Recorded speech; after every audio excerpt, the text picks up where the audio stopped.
cannot be deceived, and nature cannot be stopped. Its own realities must involve the correction of things which are contrary to nature's wish. So what do? We start out to build a new kind of civilization over garbage heaps, and they fall in, and we are out of trouble. We are trying to get rid of bugs, so we spray the food and die of the spray. Everything works in the same way, because no one in these different departments is working for solution. They are working to how to maintain the thing as it is, how to prevent the bugs from eating it, but not necessarily doing anything to change the patterns upon which these things are built. And I remember very definitely when I was talking with Luther Burbank, he pointed out, he said, if the plant is healthy, there'll be no bugs. It must first be sick. And when it is sick, it is weak.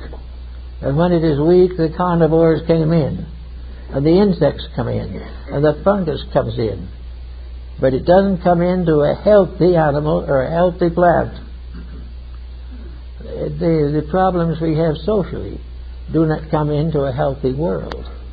They do not come into a healthy nation or a healthy level of life. The reason why things go wrong is because we destroy the integrities which prevent them from going wrong. We do not realize what we are doing. We are all trying to have the plant and eat it too. And we watch and we see what happens. We watch the plagues break out. There is every reason to assume that most of the problems that we face today are the direct results of the vibratory patterns which we are setting up by mass thinking. We are all working on certain problems, but millions of people are working on only one or two problems: how to get rich, how to stay beautiful, or how to get well. All these things are corrupting our way of life.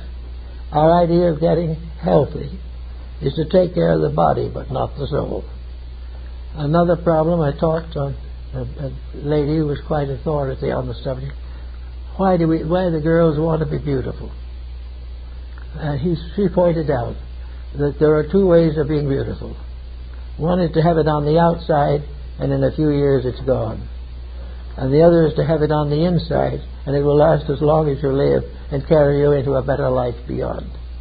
Everything must get at the sources. We need a better level of thinking. We've got to take the facts and make truths out of them. We've got to take the knowledge that we have and redeem it, to save it from the corruptions of the selfish and the unscrupulous.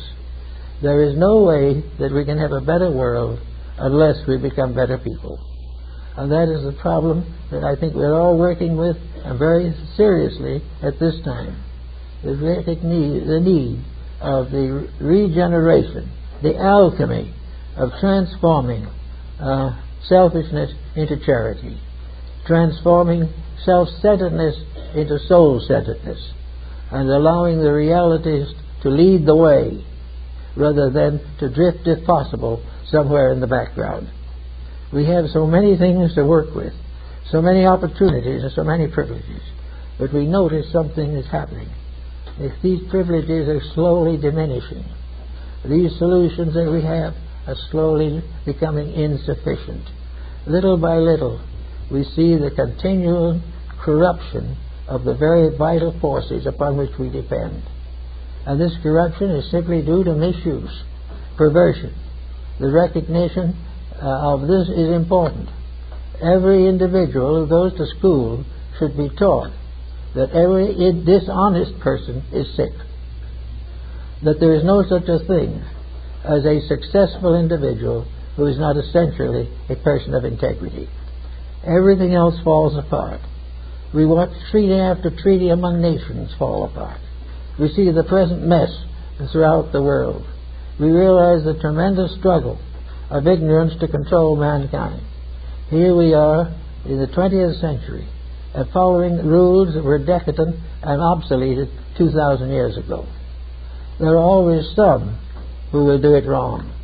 But we've never had, in modern times, so many doing it wrong at the same time as we have at the present moment.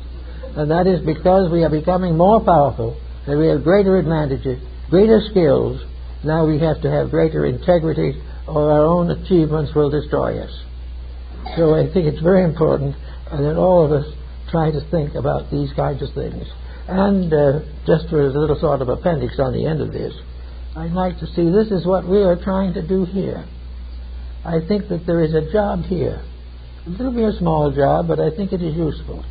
I think we should try to create here in this group of people a nucleus of a people that are dedicated to transforming knowledge into wisdom, to gradually develop the powers and skills which will permit them to have a better life themselves and also pass on a better world to their descendants.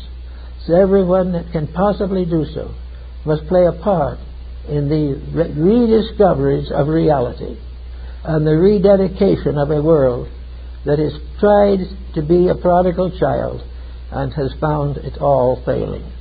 We are sort of parts of the story of the prodigal son. We are all parts of something that we went forth to do it our way. Our way is no good. The only one way is the way that was ordained for us in the beginning.